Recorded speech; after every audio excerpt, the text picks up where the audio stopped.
The red alert klaxon wailed through the corridors of the UES Defiant. Captain Alex Morgan straightened his uniform jacket as he strode onto the bridge.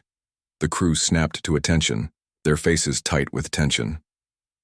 "Report," Morgan said, his voice calm despite the adrenaline coursing through his veins. Lieutenant Kyle Winters turned from his station. "Sir, we've got an unidentified vessel that just appeared at the edge of our solar system. It's massive. Nothing like we've ever seen before." Morgan nodded and settled into his command chair. "Show me." The main screen flickered to life, revealing a ship that defied human engineering. It stretched nearly 3 kilometers from end to end, its surface gleaming with an iridescent metal unknown to Earth science. Intricate patterns decorated its hull, pulsing with blue-green light. "Are they responding to our hails?" Morgan asked. Communications Officer Olivia Grant shook her head. "No, sir. But they're broadcasting on all frequencies. It's like they want everyone to hear them." "Put it through." A voice filled the bridge, speaking perfect English but with an odd musical quality that made the hairs on Morgan's neck stand up. "People of the third planet, we are the Arcturian Empire. We have observed your civilization and deem you worthy of first contact. Prepare to receive our diplomatic vessel." The transmission cut off. "Well," Morgan said, rising from his chair, "looks like humanity just got its official invitation to the galactic community." 24 hours later, the UES Defiant hovered near Earth's moon, waiting for the arrival of the Arcturian representatives. Morgan had been joined by Commander Samantha Hayes, pulled from her engineering lab at the Space Defense Authority. Hayes was not happy about it. "I was 3 days away from completing the pulse drive tests," she complained, checking her tablet, for the 5th time in as many minutes. "3 days, Alex." Morgan smiled. Sam had been his friend since their academy days, and her brilliance was matched only by her impatience with protocol. "The pulse drive will still be there when we get back. How often do you get to meet aliens?" Hayes snorted. "I'd rather meet my project deadlines." "Captain," Lieutenant Winters called out, "the Arcturian shuttle is approaching. They're requesting docking permission." Morgan nodded. "Grant them access to Docking Bay 3. Commander Hayes, shall we go greet our visitors?" Hayes tucked her tablet under her arm. "Let's get this over with." The Arcturian delegation consisted of 5 beings. They looked almost human, except for their blue-tinged skin and eyes that were just a bit too large. Their leader, who introduced himself as High Commander Zexvoral, stood nearly 7 feet tall and wore an elaborate uniform covered in what appeared to be living metal. "Captain Morgan," Zexvoral said with a slight bow, "we are pleased to meet the representatives of Earth." Morgan returned the bow. "The pleasure is ours, High Commander. This is Commander Samantha Hayes, one of our leading engineers." Zexvoral's eyes flickered over Hayes, who stood stiffly beside Morgan. "An engineer? Excellent. We are particularly interested in learning about your technology." "We've prepared quarters for you and your delegation," Morgan said, gesturing toward the corridor.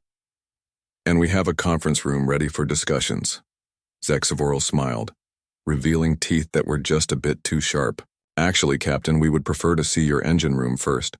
We are curious about how you managed to move through space." Morgan exchanged a glance with Hayes, who shrugged slightly. "Of course," Morgan said. "Commander Hayes would be happy to show you." The mood in the engine room shifted quickly from diplomatic courtesy to something else entirely.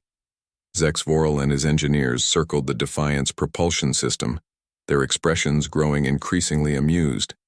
"You still use ion propulsion?" one of the Arcturian engineers asked, not bothering to hide his smirk. Hayes crossed her arms. "It's been reliable for our needs." Zexvoral ran a finger along one of the drive conduits. "And your power source? Nuclear fusion, I assume?" "That's correct," Hayes said, her voice tight. The Arcturians exchanged glances, and one of them made a sound that could only be a chuckle. "Is something funny?" Morgan asked. Zexvoral composed his face into a mask of diplomatic neutrality. "Not at all, Captain. We are simply surprised. Most species discover gravitational manipulation before they achieve space travel. We have our own technological path, Morgan replied. Of course, Zexvoral said, but the condescension in his voice was clear. And your weapon systems? May we see those as well? The tour continued through the Defiant, with the Arcturians becoming less guarded in their reactions. By the time they reached the ship's armory, they were openly laughing at Earth's technology. Plasma cannons, one of them said, pointing at the Defiant's main defensive weapon. We haven't used those since our early expansion period over 1,000 years ago. Hayes clenched her jaw so tight that Morgan worried she might crack a tooth. And your communication systems, another Arcturian added. They rely on electromagnetic waves. How do you manage to talk to anyone beyond your own system? We don't, Morgan admitted. Not yet. Zexvoral patted Morgan's shoulder in a gesture that felt more patronizing than friendly. Don't worry, Captain. Every species starts somewhere. The conference room atmosphere was stiff as the formal meeting began. The Arcturian delegation sat on one side of the table, occasionally whispering to each other and smiling. Morgan, Hayes, and 3 other Earth officers sat opposite them. We appreciate your willingness to establish diplomatic relations, Morgan began. Zexvoral nodded. The Arcturian Empire has a long tradition of bringing new species into the galactic community. Though usually, he added with a small smile, they have at least mastered faster than light travel. Hayes leaned forward. We're working on that technology now.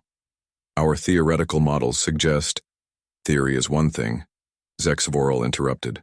Application is another. We achieved FTL travel 8 centuries ago. Perhaps, Morgan suggested, trying to steer the conversation toward productivity, we could discuss potential trade agreements? Earth has many resources. One of the Arcturians laughed outright. What could you possibly have that we would need, Captain? Morgan kept his expression neutral. We have rare minerals, cultural artifacts, scientific discoveries. Captain, Zexvoral cut in, your species has barely left its cradle. Your scientific discoveries are... He paused, searching for a diplomatic word. Elementary by our standards.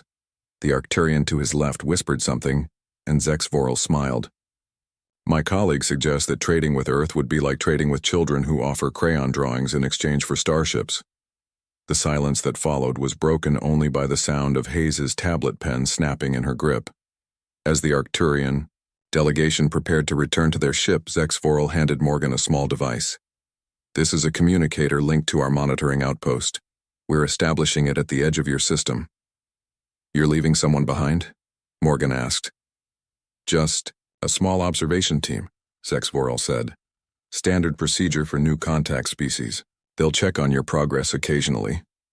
When will the Arcturian Empire return? Hayes asked. Zexvoral looked at her with something close to pity. Perhaps in a century or two, when your kind might have figured out basic interstellar transportation. He turned to his delegation. Make sure you send the recordings back to the Imperial Center. They'll enjoy seeing this quaint little species. After the Arcturians left, Morgan found Hayes staring out a viewport, watching their shuttle grow smaller against the stars. They think we're jokes, she said, her voice quiet but filled with anger. Morgan stood beside her. They won't think that. Forever. Hayes turned to him, her eyes burning with determination. No, they won't, because I'm going to make sure of it. Morgan saw something in her expression that gave him hope. What are you thinking, Sam? I'm thinking, she said, that the Arcturians have no idea what humans do when someone tells them they can't do something. She tapped her broken tablet. I need to get back to Earth now. Morgan nodded. I'll arrange immediate transport. But what are you going to do? Hayes smiled, and there was something fierce in it. I'm going to prove them wrong, and they'll never see it coming. The leaders of Earth met in an emergency session 3 days after the Arcturian visit. Representatives from every nation sat around a large circular table in the United Earth Council chamber beneath Geneva. The mood was dark and angry. They treated us like children, said Council President Maria Diaz, her voice tight with controlled rage. They laughed at our technology and dismissed us as primitives. We can't allow this insult to stand. Agreed, the Russian delegate, pounding his fist on the table. Captain Morgan stood at attention beside the large screen showing footage of the Arcturian delegation touring the UES Defiant. He had replayed their mocking comments and condescending smiles many times for various officials. "The question is," said the Chinese representative, "what can we do? Their technology is clearly centuries ahead of ours." From the back of the room, a quiet voice spoke up. "Maybe not centuries." All heads turned to see Commander Samantha Hayes leaning against the wall. She had dark circles under her eyes, suggesting she hadn't slept since returning to Earth. Commander Hayes, President Diaz, nodded. "You were present for the entire visit. Please share your thoughts." Hayes walked to the center of the room. "The Arcturians are advanced, yes, but they're also arrogant. They showed off their technology freely, assuming we could never catch up." She tapped her tablet, and the screen changed to show complex equations and diagrams. "I've been analyzing everything I saw on their ship. There are weaknesses in their approach." "Weaknesses?" asked the Indian delegate, leaning forward with interest. "They rely heavily on gravitational manipulation," Hayes explained. "It's elegant and powerful, but single-minded. They've been following the same technological path for centuries, refining the same basic principles." "And?" prompted President Diaz. "And that means they've stopped looking for alternatives," Hayes said, her eyes bright with excitement despite her exhaustion. "I don't think we need to follow their path. We can take a different approach entirely." The room was silent for a moment. "What are you suggesting, Commander?" Morgan finally asked. "A focused development project," Hayes replied.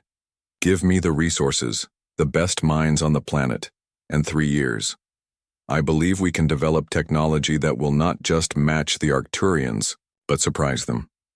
3 years to catch up to a civilization with interstellar travel? The British delegate scoffed. "Impossible." "Not impossible," came another voice from the doorway. A thin man with messy gray hair walked in uninvited. "Merely improbable." President Diaz frowned. "Who are you and how did you get in here?" "This is Dr. Nathan Clark," Hayes said quickly. "He's a theoretical physicist I've been consulting with. His ideas about space-time manipulation are unconventional. Crazy, most of my colleagues would say," Clark added with a small smile. "But Commander Hayes seems to think I might be onto something." Hayes nodded. "Dr. Clark has been working on theories that the scientific community rejected years ago, but after seeing the Arcturian technology, I believe his approach might be viable." The council members exchanged skeptical glances. "What exactly are you proposing?" President Diaz asked. Hayes took a deep breath. "A new project, top secret, unlimited resources with one goal: to develop technology that will force the Arcturians to treat us as equals. Or better yet," Clark added, "to make them look up to us for a change." The room erupted in discussion. After hours of debate, President Diaz called for a vote. The result was unanimous. Project Leapfrog would begin immediately.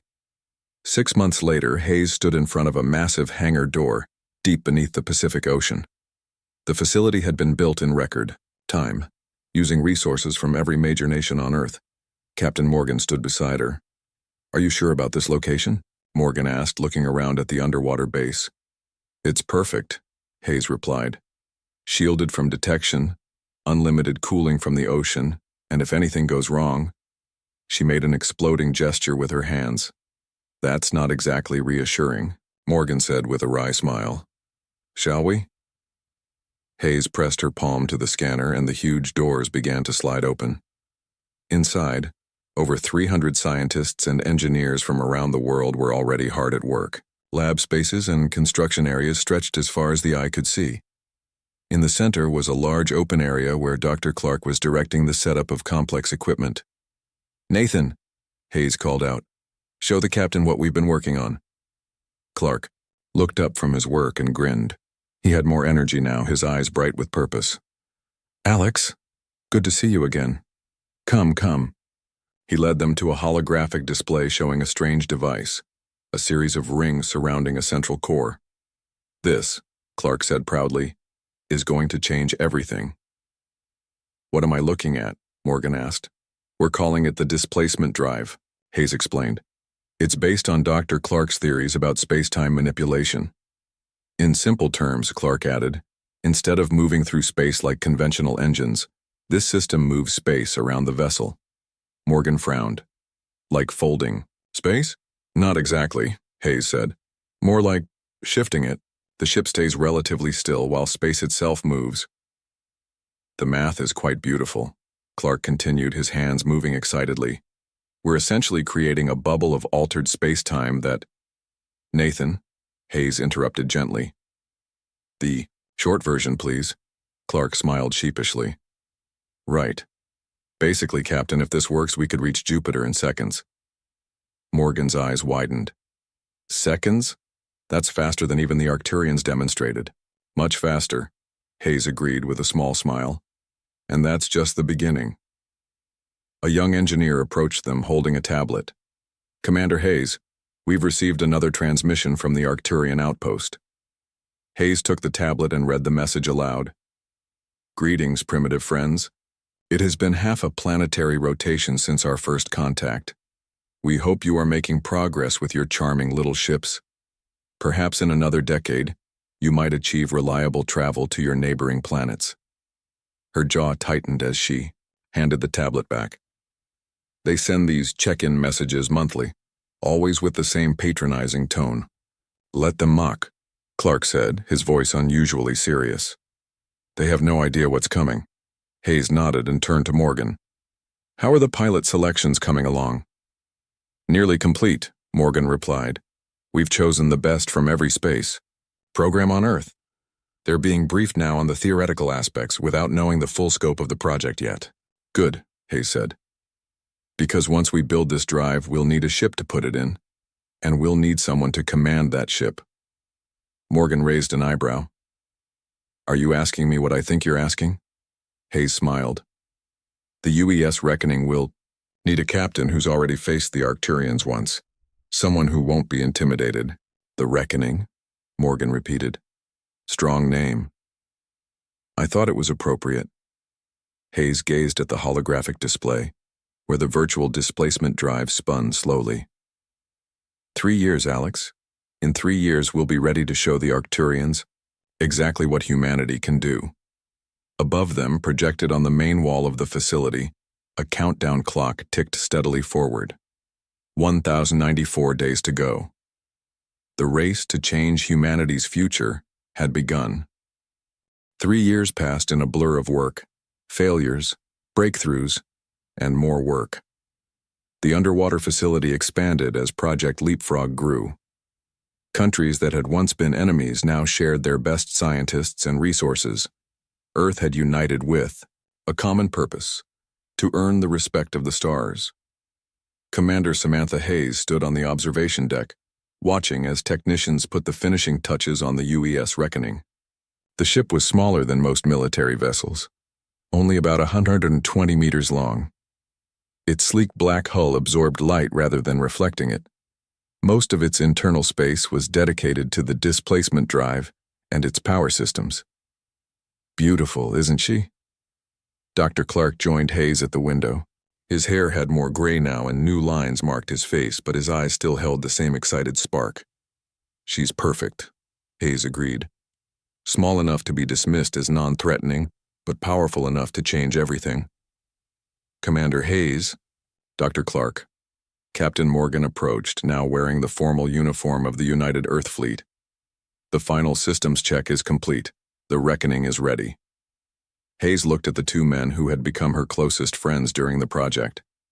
Then it's time for a test run. The three of them made their way to the launch bay. A group of 30 crew members, the best pilots, engineers, and scientists Earth had to offer, was already aboard. This would be their first deep space mission, with the new drive, Captain Morgan. Hayes extended her hand. Good luck. Morgan shook it firmly. You're not coming? Someone has to stay behind to monitor from here, she said. Besides, this is your ship now. Morgan nodded and turned to board the vessel. Then he paused and looked back. When we succeed today, the Arcturians will know what we've accomplished. Are we ready for their response? Let them respond, Hayes said. We've been ready for 3 years.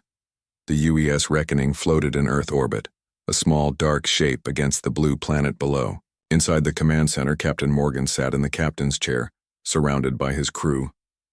"All systems online, Captain," reported the ship's engineer, Lieutenant Jeff Gordon. "Displacement drive is charged and ready." Morgan nodded and opened a communication channel. "Base, this is Reckoning. We are prepared for first displacement jump." Hayes's voice came through clearly. "Understood, Reckoning. You are cleared for jump to coordinates Alpha 1. Morgan took a deep breath. "Setting coordinates for lunar orbit." The navigation officer entered the coordinates. The moon was about 380,000 kilometers away, a 3-day journey with conventional drives. "Coordinates set, sir," said the navigator. "Engage displacement drive." 10% power, Morgan ordered. The ship hummed as the drive activated. There was no jolt, no sense of acceleration, just a brief shimmer in the view screens, and suddenly Earth was small in the distance. The moon filled their forward view. "Jump complete," Lieutenant Gordon announced, his voice tight with excitement. "We're in stable lunar orbit, drive status nominal, jump time 1.8 seconds. A cheer erupted on the bridge. They had just traveled a distance that would take conventional ships days in less than 2 seconds. "Excellent work," Morgan said, allowing himself a small smile. "Base, this is Reckoning. First jump successful. Requesting permission for second test." There was a pause before Hayes responded. "Reckoning, you're cleared for jump to coordinates Beta 1. The navigator looked up in surprise. "Sir, those are the coordinates for Saturn orbit." Morgan nodded. "That's right, Lieutenant. Saturn is our next stop." The crew exchanged glances. Saturn was nearly 1.4 billion kilometers from Earth, a journey that would take years with normal engines. "Setting coordinates for Saturn orbit," the navigator confirmed. "Engage displacement drive. 30% power," Morgan ordered. Again, the slight shimmer and suddenly the ringed planet dominated their view. The entire bridge crew sat in stunned silence. Lieutenant Gordon checked his instruments. "Jump complete. We're in stable orbit around Saturn. Drive status nominal. Jump time, 4.2 seconds. Morgan opened the communication channel. "Base, this is Reckoning. Second jump successful. We've reached Saturn." This time the pause was longer. When Hayes's voice came through, it was thick with emotion. "Reckoning, this is Base. Confirmed visual on your position. Well done. You just made the fastest journey in human history." Morgan looked around at his awestruck crew. "Let's take some time to run standard scans of the area. We'll return to Earth in 1 hour." As the crew began their work, the communications officer suddenly straightened. "Captain, I'm picking up signals. Multiple ships approaching from the outer system." Morgan frowned. "Can you identify them?" "Yes, sir," the officer replied. "They're Arcturian. 5 vessels, mining configuration. They're heading directly for Saturn's upper atmosphere."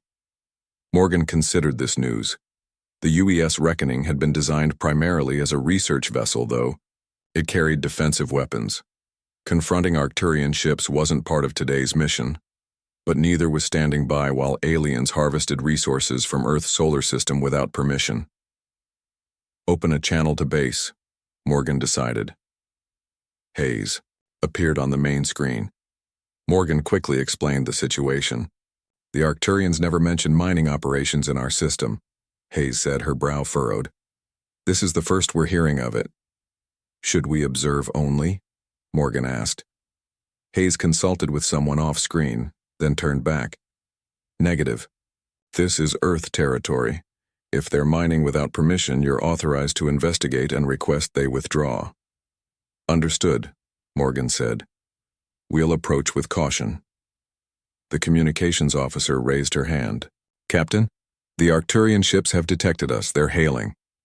"Put them through," Morgan ordered. The screen changed to show an Arcturian in a utilitarian uniform. His large eyes widened slightly at the sight of humans. "This is Mining Supervisor. Krell of the Arcturian Resource Guild. Identify yourselves." Morgan stood tall. "This is Captain Alex Morgan of the United Earth Ship Reckoning. You are conducting operations in Earth territory without permission. Please explain your presence." "Theo, Arcturian looked surprised, then amused. Earth territory? Your kind can barely reach your own moon. The outer planets are free for resource collection by spacefaring species. That's incorrect, Morgan stated firmly. All planets in this system fall under Earth protection. We request that you cease operations immediately. Krell laughed. And how do you plan to enforce that request? Did you spend 3 years building a slightly better rocket? We're not asking twice, Morgan said. Leave Saturn's orbit now, or we will be forced to take action. The Arcturian's amusement grew. Your vessel is not even a quarter the size of our smallest ship. What action could you possibly take? Morgan nodded to his navigator. Let's show them. The UES Reckoning vanished from its position and reappeared instantly behind the Arcturian command ship. The move happened so quickly that the Arcturians had no time to react. Krell's face on the screen showed shock as alarms blared in his ship. How did you... As I was saying, Morgan continued calmly, this is Earth territory. We now have the means to protect it. Please leave immediately. The Arcturian's expression changed from shock to fear. This is impossible. Your species couldn't have developed displacement technology. We were told you were primitives. You were misinformed, Morgan replied. Now, are you leaving, or do we need to demonstrate more of our capabilities? Krell barked orders to his crew. We're withdrawing. All ships return to base. As the Arcturian vessels began to move away, Krell turned back to the screen. The Empire will hear about this. They won't be pleased. We're counting on it, Morgan said, then closed the channel. The communications officer looked up from her station. Sir, the Arcturian ships are transmitting long-range signals. They're definitely reporting this encounter. Morgan nodded. Good. Lieutenant Gordon, prepare for return jump to Earth. I believe Commander Hayes will want a full report. As the Reckoning's crew prepared for the jump home, Morgan gazed at the retreating Arcturian ships. The real test, he knew, was just beginning. News of the encounter near Saturn spread quickly through the Arcturian Empire. On the Imperial capital world, Emperor Zexthron listened with growing rage as mining supervisor Krell gave his report through a secure communication channel. The unknown human ship appeared out of nowhere. Krell explained, his voice still shaking. They moved faster than our sensors could track. One moment they were in front of us. The next, they were behind us. Impossible, the Emperor hissed. These humans were barely able to reach their moon when we first contacted them. I saw it with my own eyes, Your Majesty, Krell insisted. They have developed displacement technology. Advanced displacement technology. The Emperor turned to his science advisor. Could they have developed this on their own in just 3 years? The advisor shook his head. No, Your Majesty, it must be stolen technology, perhaps from the Centauri Alliance or even the Talon Collective. Then these humans are not just primitives, the Emperor said, his voice low and dangerous. They are thieves. They have stolen advanced technology and now threaten our resource operations. He rose from his throne, his decision made. Prepare the Imperial battle fleet. We will travel to this Earth system and show these humans what happens when they steal from the Arcturian Empire. On Earth, the mood was tense but determined. The United Earth Council gathered once more. Time to hear Captain Morgan's report of the Saturn encounter. The Arcturians withdrew immediately, Morgan concluded. But they were clearly sending messages to their home world. Then we should expect a response, President Diaz said. She turned to Commander Hayes. How soon can we have more ships ready? With the displacement drive. Hayes exchanged glances with Dr. Clark before answering. We have 3 more vessels fitted with prototype drives. The UES Defender, UES Guardian, and UES Protector. But, Diaz prompted, sensing Hayes's hesitation. But they're not fully tested, Hayes admitted. The drive on the Reckoning went through hundreds of simulations and tests. These new drives were rushed, they're unstable. Dr. Clark nodded in agreement. Using them in combat would be risky. We might lose the ships and their crews. So we have one reliable ship against whatever force the Arcturians send, Morgan summarized. One ship that can move faster than anything they have, Hayes pointed out. That's our advantage. The defense advisor stood up. Our deep space sensors have detected movement. A large group of ships has left the Arcturian home system and appears to be heading our way. How many? President Diaz asked. 30 warships, the advisor replied grimly. Based on their current speed, they'll reach our system in 2 weeks. The room fell silent.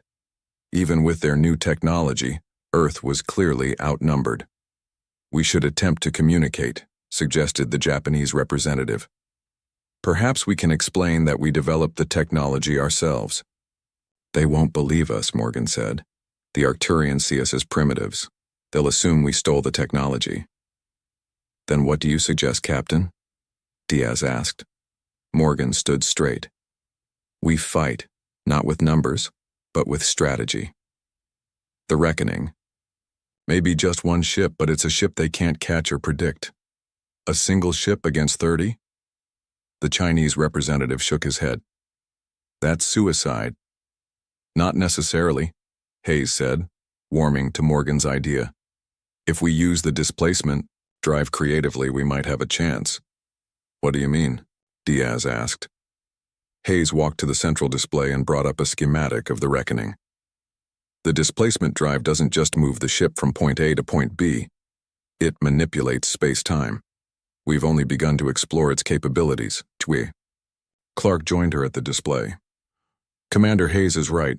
In our tests, we discovered that the drive can create localized distortions in space-time, effects that might be weaponized. So we have one reliable ship with experimental capabilities, Morgan summarized, against 30 conventional warships. I'll take those odds, Hayes said firmly. President Diaz looked around the room, meeting the eyes of each representative. Then we need to prepare. Captain Morgan, you will lead our defense. Commander Hayes, Dr. Clark, continue working on ways to maximize the reckoning's capabilities. What about the 3 prototype ships? Asked the Russian representative. Keep testing them, Diaz ordered. If they become stable enough, we'll deploy them as backup, but our main strategy will focus on the reckoning. As the meeting ended, Morgan found Hayes staring at the display showing the approaching Arcturian fleet. You really think we can win this? He asked quietly. Hayes didn't look away from the display. I think we have to. 2 weeks later, the UES Reckoning waited near Jupiter's orbit. Captain Morgan sat in his command chair, reviewing the defense. Plan 1 last time. The ship had been upgraded with new weapon systems and the displacement drive had been fine-tuned for combat operations. Commander Hayes had insisted on joining the mission, taking the position of chief engineer. The drive is my baby, she had told Morgan. If it needs adjustments during battle, I'm the one who should make them.